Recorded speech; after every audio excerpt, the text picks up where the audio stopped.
الحمد للہ رب العالمین والعاقبۃ للمتقین والصلاة والسلام علی سید المرسلین۔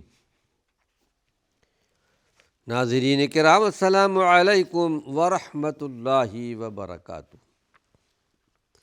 ایمانی صفات کا عنوان لے کر آپ کی خدمت میں حاضر ہوں۔ ایمانی صفات کے تعلق سے قرآن حکیم کے بعض کلمات جن کا کتنا بڑا درجہ، کتنا بڑا مقام ہے، اس کا ذکر خیر ہو رہا ہے۔ سبحان اللہ کہنے سے، سبحان اللہ قرآن حکیم میں بہت سے مقام پر ہیں۔ ایک مرتبہ کہنے سے، یعنی 100 مرتبہ کہنے سے 1000 نیکیوں کو ثواب ملتا ہے، 1000 گناہ معاف ہوتے ہیں۔ لیکن یہ صغیرہ گناہ، کبیرہ گناہ جو صرف توبہ استغفار سے معاف ہوتے ہیں، جو صحیح معنوں میں اللہ کی جناب میں، اللہ کے حضور میں توبہ کر لے کہ اب میں اس گناہ کے قریب نہیں جاؤں گا۔ حدیث آپ کے سامنے پڑھ کر سنائی گئی تھی پچھلے درس میں۔ آئیے اس حدیث کا مفہوم آپ کے سامنے پیش کر رہا ہوں۔ روایت کرتے ہیں حضرت سعد رضی اللہ عنہ کہ ہم اللہ کے رسول صلی اللہ علیہ وسلم کے پاس موجود تھے، بیٹھے ہوئے تھے، تو اس وقت اللہ کے پیارے پیغمبر محمد صلی اللہ علیہ وسلم نے ارشاد فرمایا، یہ بتاؤ کیا تم میں سے کوئی اس بات سے عاجز ہے کہ 1000 نیکیاں حاصل کر لے؟ ایسا عمل کرے کہ 1000 نیکیاں اسے مل جائیں۔ تو کسی صحابی نے عرض کیا، وہاں جو بیٹھے ہوئے تھے، بیٹھے ہوئے لوگوں میں سے، کہ اللہ کے رسول صلی اللہ علیہ وسلم ذرا یہ بتا دیجئے کہ 1000 نیکیاں کیسے آدمی حاصل کر سکتا ہے؟ تو اس وقت آپ نے ارشاد فرمایا کہ اگر کوئی 100 مرتبہ تسبیح پڑھتا ہے، سبحان اللہ، تو اس کے لیے پروردگار عالم 1000 نیکیاں لکھوا دیتا ہے، 1000 برائیاں مٹا دیتا ہے۔ اور روایت بھی مسلم شریف کی ہے۔ مسلم شریف اور بخاری شریف متفق علیہ صحیح ترین روایات ہیں۔ تو کتنا بڑا درجہ، کتنا بڑا مقام ہے، یعنی زبان پر بڑے ہلکے ہیں لیکن نیکیاں بہت زیادہ ملتی ہیں۔ سبحان اللہ کا ایک مختصر سا وظیفہ جو اجر و ثواب میں طویل وظیفوں سے بھی افضل ہے، ایسا وظیفہ اور ایسا عمل جس میں سبحان اللہ بھی ہے، جو اجر و ثواب میں بہت لمبے لمبے وظیفوں سے بہتر ہے۔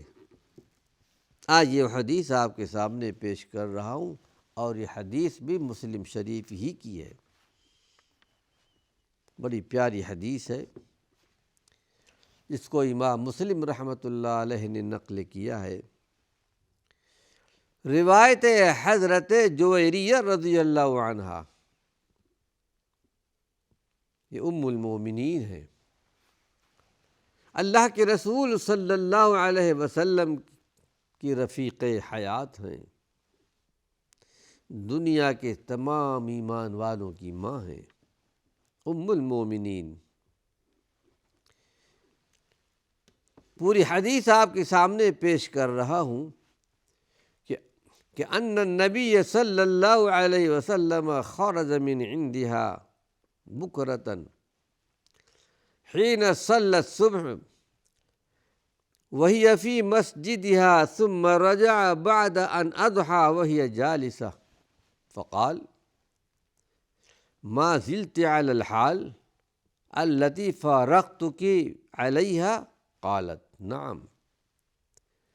قال النبي صلى الله عليه وسلم لقد قلت بعدك 4 كلمات 3 مرات لو وزنت بما قلت منذ اليوم لوزنتهن سبحان الله عدد خلقه سبحان الله رضا نفسه سبحان الله زینت عرشه سبحان اللہ مداد کلماتہ. یہ ایک وظیفہ ہے، ایک دعا ہے، اس میں توحید کے کلمات ہیں، اللہ کی تعریف ہے. روایت کرتی ہیں حضرت جویریہ رضی اللہ عنہا کہ اللہ کے رسول صلی اللہ علیہ وسلم فجر کی نماز کے لیے گھر سے نکلے، یعنی فجر کی نماز پڑھ کر کے اللہ کے رسول صلی اللہ علیہ وسلم کہیں باہر نکلے. آپ کا معمول تھا کہ فجر کی نماز پڑھنے کے بعد آپ دوسرے بیویوں کے پاس ملاقات کے لیے جایا کرتے تھے. وہ یعنی حضرت جویریہ نماز کی جگہ بیٹھی وظیفہ پڑھ رہی تھیں. اللہ کے رسول صلی اللہ علیہ وسلم چاشت کے وقت واپس تشریف لائے. دیکھا کہ حضرت جویریہ ام المومنین وہی اپنے مقام پر بیٹھی ہوئی ہیں، اور وہ بھی سورج نکلنے کے بعد چاشت کے وقت تک. تو آپ نے تعجب سے فرمایا کہ جویریہ برابر اسی حال میں اب تک تو بیٹھی ہو جیسا کہ میں دیکھ کر گیا تھا، اسی حال میں، یعنی اب تک وظیفہ پڑھ رہی ہو. کہتی ہے کہ میں نے کہا ہاں اللہ کے رسول صلی اللہ علیہ وسلم آپ جب سے یہاں گئے ہیں میں بیٹھی اللہ کی تعریف بیان کر رہی ہوں، دعائیں پڑھ رہی ہوں. تو کہتی ہے کہ اس وقت اللہ کے نبی صلی اللہ علیہ وسلم نے مجھ سے ارشاد فرمایا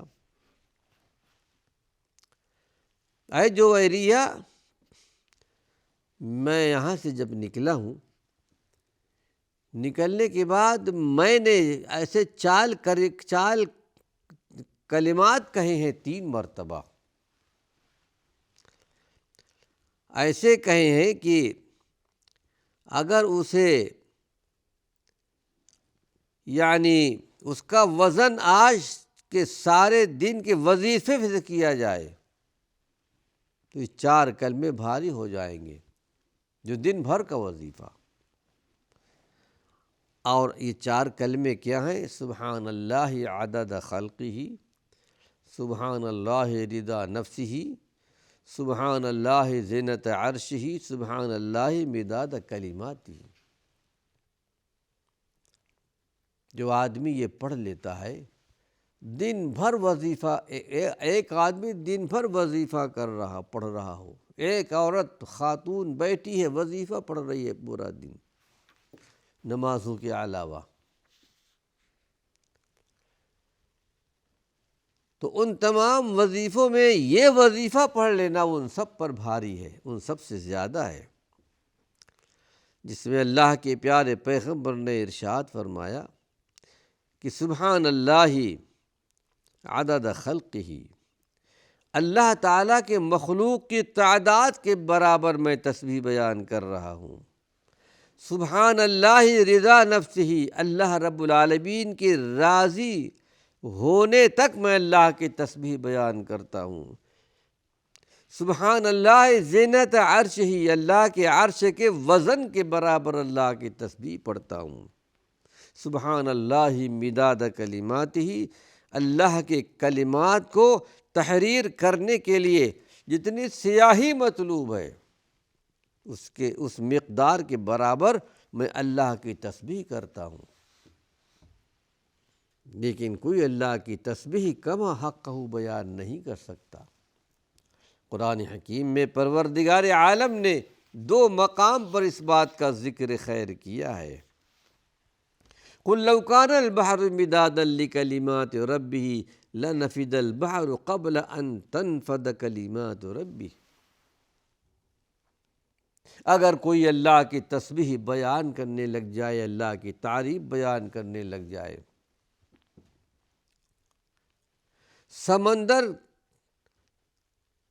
کہ پانی کو سیاہی بنا لی جائے، سمندر کا پانی ختم ہو جائے گا، کلمیں ختم ہو جائیں گی، لیکن پروردگار عالم کا کلمہ، اس کی تعریف ختم نہیں ہوگی۔ ایک مقام پر ایک سمندر کا ذکر ہے، ایک مقام پر 7 سمندر کا ذکر ہے، 7 سمندر کے برابر۔ وہ سیاہی ختم ہو جائے گی، قلمیں ختم ہو جائیں گی، دنیا کے سارے درختوں کی قلمیں بنا لی جائیں، لیکن اللہ کی شان یہ ہے، اس کا اعلیٰ مقام یہ ہے کہ اس کی تعریف ختم نہیں ہوگی۔ تو حضرت جویریہ رضی اللہ عنہا نے بیان فرمایا کہ اللہ کے پیارے پیغمبر محمد صلی اللہ علیہ وسلم نے ارشاد فرمایا کہ تم اب تک اپنے مصلی پر بیٹھے ہو، ٹھیک ہے، آپ نے اس عمل کا انکار نہیں کیا، لیکن ان کلمات کی فضیلت کو بیان کرنا تھا، اس کا درجہ کیا مقام ہے۔ پھر سے ایک مرتبہ اس تسبیح کو یاد کر لیجئے، سبحان اللہ عدد خلقہ، سبحان اللہ رضا نفسہ، سبحان اللہ زینت عرشہ، سبحان اللہ مداد کلماتہ۔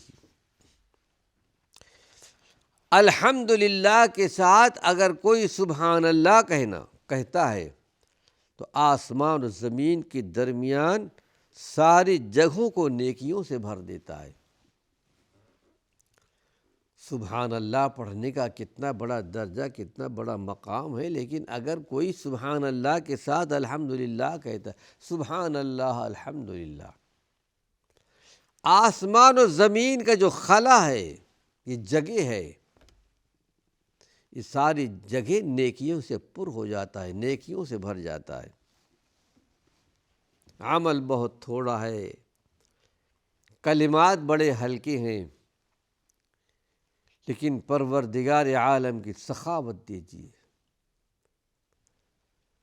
اس کا عطا دیکھیے کہ اللہ رب العالمین اتنا بڑا درجہ، اتنا بڑا مقام دے دیتا ہے۔ آج ایک حدیث آپ کے سامنے پیش کر رہا ہوں، یہ روایت بھی مسلم شریف کی ہے۔ سبحان اللہ کے تعلق سے، الحمدللہ کے تعلق سے یہ تیسری روایت آپ کے سامنے پیش کر رہا ہوں، اور یہ ساری کی ساری مسلم شریف کی ہے۔ اگر کوئی الحمدللہ کے ساتھ سبحان اللہ بھی پڑھتا ہے، آسمان و زمین کے درمیان جو خلا ہے، جو جگہ ہے، نیکیوں سے پروردگار عالم بھر دیتا ہے، پر کر دیتا ہے۔ حدیث سنیے، یہ روایت حضرت مالک الاشعری رضی اللہ عنہ سے ہے کہ عن ابی مالک الاشعری، اشعری ایک یمن کا قبیلہ تھا، اور ابو موسیٰ اشعری یہ بھی قبیلہ اشعری ہیں، اور یہ بھی یمن سے آئے تھے اللہ کے رسول صلی اللہ علیہ وسلم کے پاس، اور ابو ہریرہ بھی یمن کے رہنے والے تھے۔ کہتے ہیں قال رسول اللہ صلی اللہ علیہ وسلم، اللہ کے رسول صلی اللہ علیہ وسلم نے ارشاد فرمایا، الطہور شطر الایمان والحمد للہ تملأ المیزان، سبحان اللہ والحمد للہ تملأان او تملأ بین السماوات والارض والصلاۃ نور والصدقۃ برہان والصبر ضیاء والقرآن حجۃ لک او علیک کل الناس یغدو فبائع نفسہ فمعتقها او موبقها رواہ مسلم۔